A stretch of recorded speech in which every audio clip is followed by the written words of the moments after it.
He didn't just forge my ID. He used it to try and liquidate my mother's dignity. That was the crime. That was the line. For 3 years, my ex-husband Finn had convinced everyone I was too emotionally volatile to manage Mom's wealth. He thought because I was quiet, I was weak. A former consultant whose skills were useless now that I preferred low-key work. He didn't know I had the original security protocols for my mother's account, dating back to the 1990s, copied in my safe deposit box.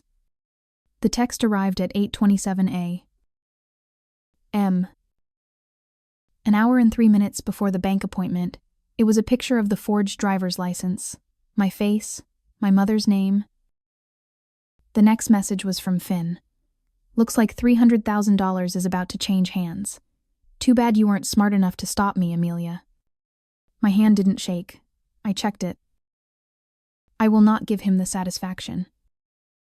I stared at the image, not with panic, but with the cold, critical eye of an ex-financial consultant. Finn was arrogant enough to believe his forgery was flawless. He was wrong. The font weight of the birth date was marginally off too thin a detail. Only someone who dealt with identification documents for a decade would notice, but that was a technical flaw, too slow to win this war. I looked at my 70-year-old mother sleeping peacefully in the next room. That money wasn't just capital. It was the cushion that kept her stress-induced cardiac events at bay. Finn wanted to wipe out her ability to live with dignity and ruin my legacy, the legacy of the daughter who always protected the family. I walked to my office, pulled out the screenshot from an internal bank memo circa 1997, a remnant from my financial consulting days. It detailed the vintage account protocol, a verbal safe word required for any large elderly withdrawal, a protocol that predated the digital age that had never been officially deactivated. I didn't call the police. Messy. Slow. I didn't call the bank's fraud hotline. Slower. I sent a single non-urgent email to Mrs. Captor. Davies, the longtime branch manager. Her line was busy. I couldn't risk leaving a voicemail. The email was sent at 8:45 a.m. Subject: quick favor regarding a lost vintage ID binder. That was all.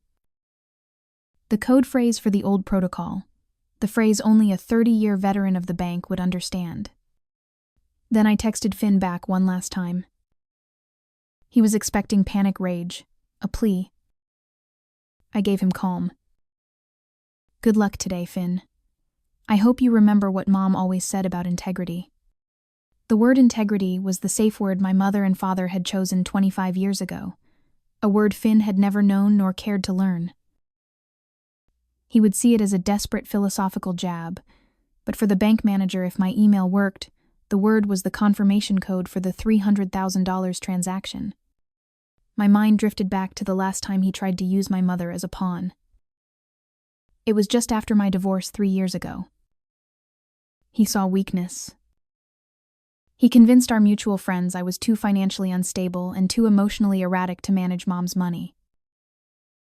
He'd parade her out to coffee shops looking like the concerned son-in-law, saying things like, "Amelia is struggling. Bless her heart. I'm just trying to keep Mom safe from her latest ideas." While he was successfully isolating me, destroying my support network piece by piece, he was simultaneously gathering all the necessary paperwork, the account numbers, the signatures, the ID photos, readying them for his grand theft. I knew then he didn't just want the money. He wanted the total humiliation of watching me lose the one person I swore to protect. The clock read 9:55 a.m. At the bank, Finn was seated smugly, scrolling through his phone, confident in his impeccable fake ID. The bank manager, Mrs. Davies, approached, smiling politely. "Mr. Finn," she said. "We are ready to process the transfer of the $300,000 in Mrs. Eleanor's securities." Finn's smile widened. He handed over the forged ID. "Just a moment, sir," Mrs. Davies said, tapping the computer screen. "For vintage accounts of this size, we have a very old security protocol, a verbal confirmation. Can you please provide the family safe word?" Finn froze. His confidence evaporated. He stammered integrity. He finally spat out desperation in his voice. "Mrs." Davies checked her screen, her smile unwavering.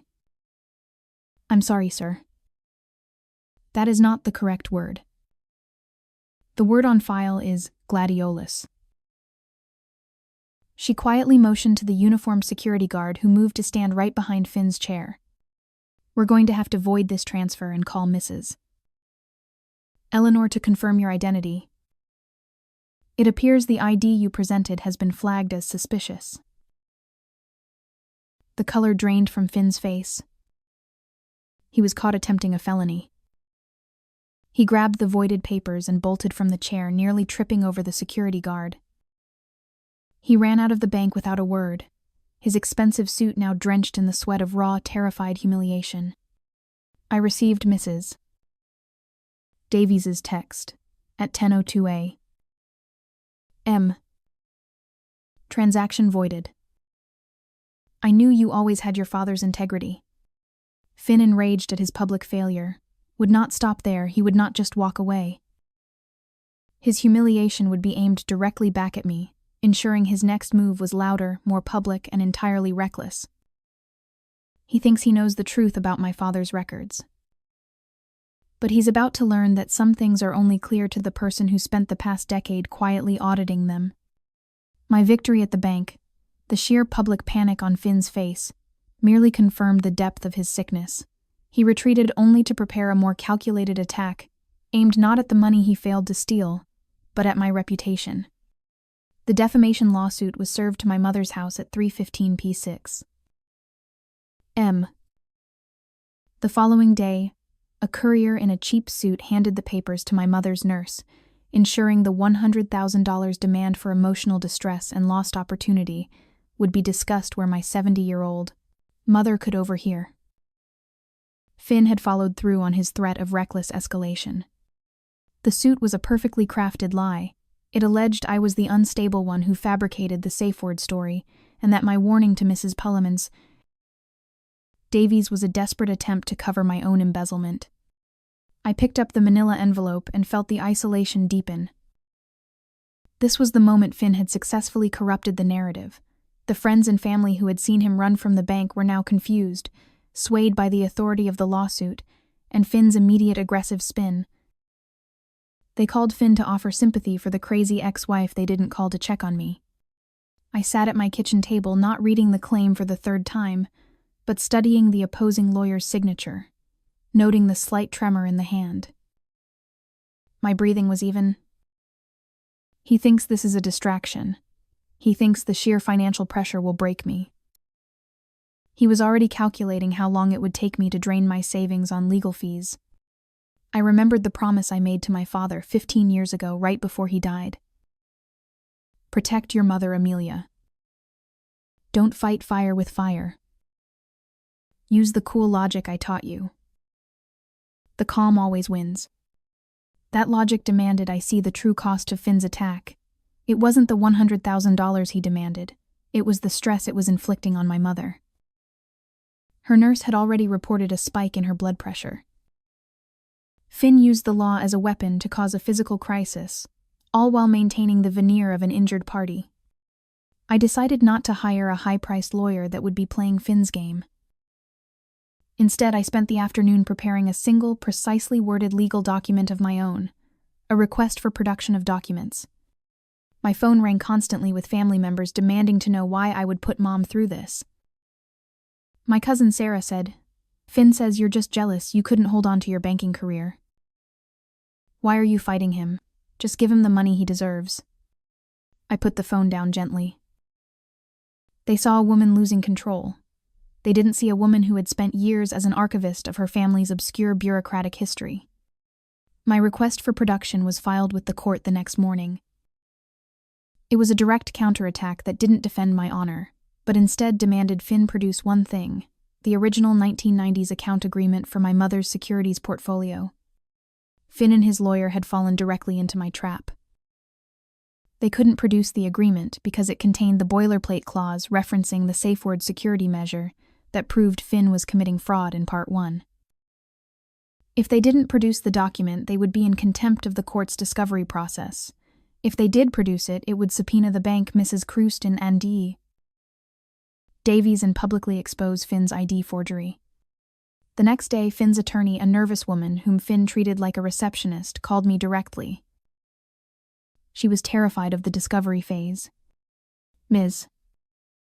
Hayes," she stammered. My client is withdrawing the defamation suit effective immediately. We apologize for the misunderstanding." I didn't argue. I didn't gloat. I simply replied, "Please send confirmation of the withdrawal to my registered email address by 5 p.m. today. Otherwise, I will proceed with the court-ordered subpoena for the original account documents." I hung up. Finn's lawyer knew that the moment I subpoenaed that 1990s document, the entire fragile facade of Finn's victimhood would shatter, proving he had committed felony ID fraud in a failed attempt to steal $300,000 he never possessed. The defamation suit, his weapon of choice, was not only useless, but it had provided the legal cover for me to demand the very proof that convicted him. The email arrived at 4:30 p.m. Signed and confirmed. Finn had been publicly humiliated in court, once again losing the $100,000 he arrogantly tried to gain and being forced to retreat under legal duress. But true to his narcissistic nature, Finn couldn't accept defeat. An hour later, an anonymous email arrived in my inbox. The subject line was "Chilling your father's legacy." The body was short. "Do you really think your father was a saint? What about the 10-year-old accounting error he forced you to cover up? I have the proof. You're unfit to handle money because you're a fraud, just like him. Stay away from Mom or I'll expose the truth about your saintly dad." He didn't know the truth. He didn't know I was waiting for the emotional attack. I felt the familiar coldness settle in my chest, a resolve hardened by 15 years of protecting my family's past.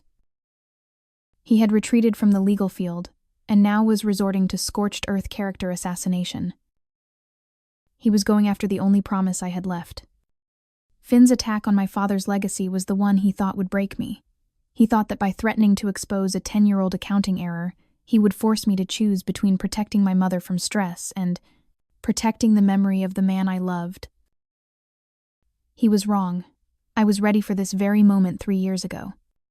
The email landed with the intended effect. It threw my 70-year-old mother into a spiral of worry about the past, forcing her blood pressure to spike and requiring an immediate cardiology consult. I drove her to the clinic, my face calm, my internal monologue, a sheet of ice. Finn had perfectly executed his attack, aiming to turn my mother's faith against me. While the nurse strapped the blood pressure cuff onto my mother's arm, I looked across the waiting room. Finn wasn't there, but his presence was everywhere. He caused this spike. He used an email to manipulate her fragile health, thinking the ensuing chaos would make me look unstable. He assumed I would panic, try to defend my father's name, and thus confirm the accusation. My mother looked pale. "Amelia," she whispered. "That old error, the one from 10 years ago after your father restructured the business. Did Finn ever truly forgive us for it?" "He's using it as a weapon, Mom," I replied, my voice steady. "But I have known about this potential weapon for a long time. I was waiting for him to finally pick it up. 3 years ago, well after my divorce, I had hired a retired forensic accountant, a former colleague of my father, to conduct a discreet full archival audit of my father's estate. It wasn't because I suspected fraud. It was because my father had taught me that the best defense is an impenetrable record. The accountant found no fraud, but he did confirm the existence of that obscure 10-year-old accounting error, which, while innocent Finn had aggressively exploited during the divorce to gain leverage. I had the accountant's full sworn affidavit, a document that had cost me $7,000 to commission, sitting in my desk safe. I wasn't going to use it to defend my father's tax history. I was going to use it to assassinate Finn's character in front of the court. I returned from the clinic and filed an emergency motion for a temporary restraining order TRO against Finn. Finn's lawyer immediately argued that a TRO was excessive. Finn, confident from his successful emotional attack, appeared via video link during the motion hearing. He looked smug, ready to deliver his carefully rehearsed script. "Your Honor, I am merely concerned about the financial well-being of my mother-in-law. My ex-wife is unstable, and her dead father's legacy is toxic. She is unfit to manage the family's assets." He thought the legacy attack was a psychological knockout. My lawyer, a sharp woman I had selected precisely for her composure, didn't even mention the tax evasion. She simply presented the forensic accountant's affidavit. The document didn't talk about my father's sins. It detailed the unique, systemic way the 10-year-old accounting error had been exploited, a method so niche and so specific that in the accountant's professional opinion, only an attorney with personal access to the divorce, files and a malicious intent would have even known the error existed, let alone how to leverage it for financial gain years ago. The affidavit concluded that Finn's current accusation was not a genuine concern for tax compliance, but a direct documented continuation of a decade-long pattern of targeted financial harassment. The judge didn't need to hear another word. The truth was revealed not about my father's innocence, but about Finn's undeniable predatory character. "Mr. Finn," the judge announced, his voice cold. "This court finds your current actions to be an unwarranted and targeted pattern of psychological and financial abuse specifically designed to inflict harm on an elderly, medically fragile party. I am issuing a temporary restraining order, effective immediately prohibiting you from communicating with Mrs.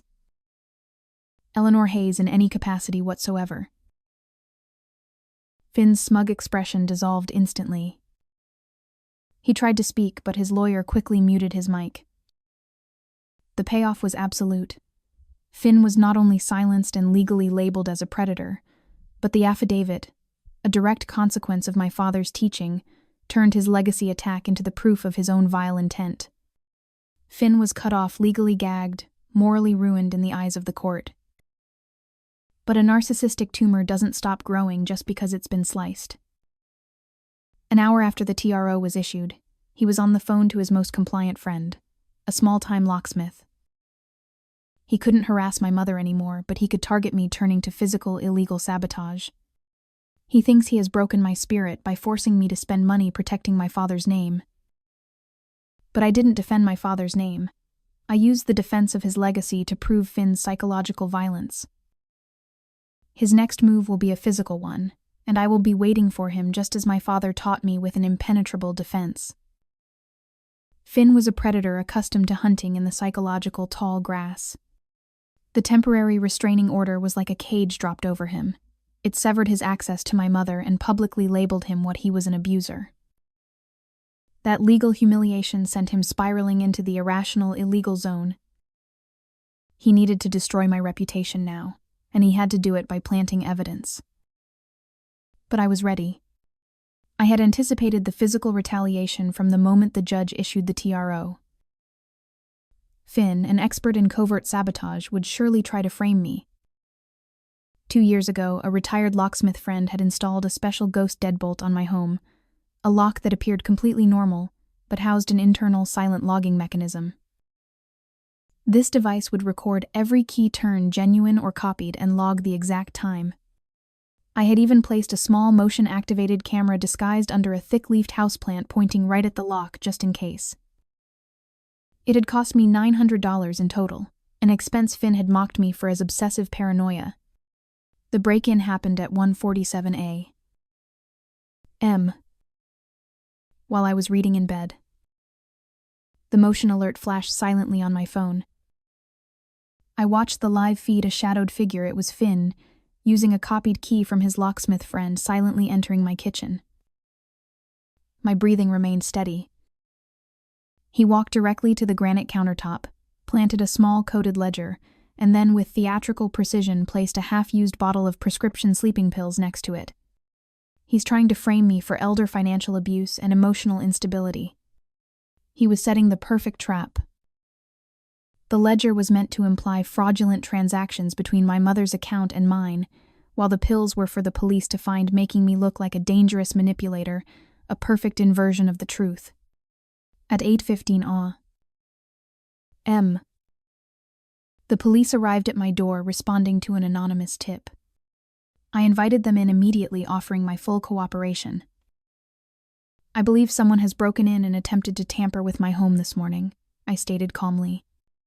They ignored my comment and began their search, moving precisely toward the kitchen. They found the ledger and the pills.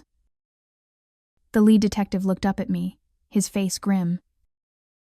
"Ms. Hayes, we have reason to believe you may be involved in the financial exploitation and medication tampering of your mother, Mrs. Eleanor Hayes. We need you to come downtown for questioning." The loss of my freedom felt palpable. I felt the cold grip of the accusation ready to consume my entire life and reputation.